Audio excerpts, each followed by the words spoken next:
Sesi ketiga penulisan artikel ilmiah di jurnal internasional. Pada sesi ini kita melihat bagaimana menulis satu alinea di bagian pengantar.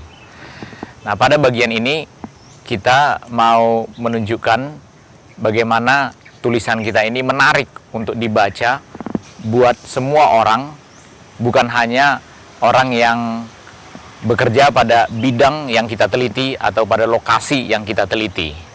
Kita sudah ingat dari bagian pertama mengenai topik, kita ingin menulis mengenai masalah yang penting, atau mengenai masalah yang gawat, atau mengenai masalah yang khas Indonesia. Dan kita juga sudah mengingat dari bagian kedua bahwa kita ingin punya pertanyaan penelitian yang tajam, yang khas Indonesia, yang menumpu, yang spesifik.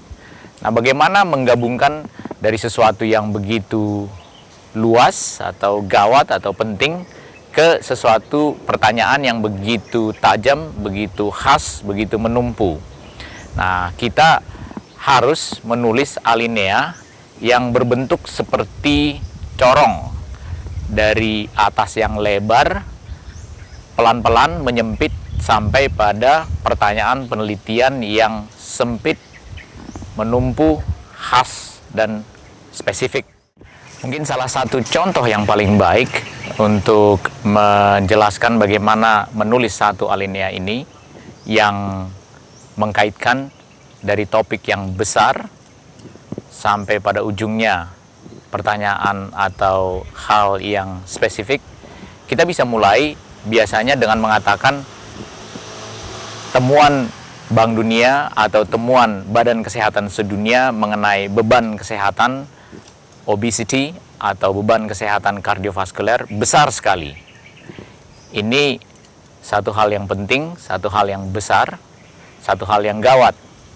Lantas kita teruskan dengan beberapa contoh kalimat yang mengatakan misalnya bahwa di Amerika besarannya sekian, di Indonesia misalnya besarannya sekian.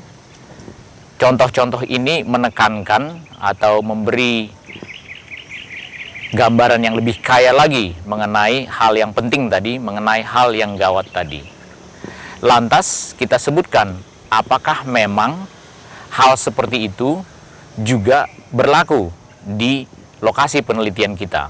Apakah hal seperti itu memang ada di Indonesia? Apakah hal seperti itu memang ada di Nusa Tenggara Timur misalnya? Ini memberi tanda lowongan penelitian, sesuatu yang masih baru, yang belum diteliti. Jadi sudah mulai menyempit dari dunia yang dilaporkan oleh Bank Dunia atau Badan Kesehatan Sedunia ke Indonesia atau ke Nusa Tenggara Timur atau ke lokasi tempat penelitian kita. Lantas biasanya kita akhiri dengan kalimat yang mengatakan pertanyaan penelitian yang spesifik sekali. Misalnya, bagaimana distribusi dari obesity kalau kita menggunakan BMI, dan batasan yang dipakai ambang dari Asia Pasifik, bukan misalnya ambang yang dipakai di Eropa atau Amerika. Ini satu hal yang spesifik atau khas Indonesia. Atau bagaimana kalau kita menggunakan ukuran depresi yang dipakai oleh Center for Epidemiological Study Depression Scale.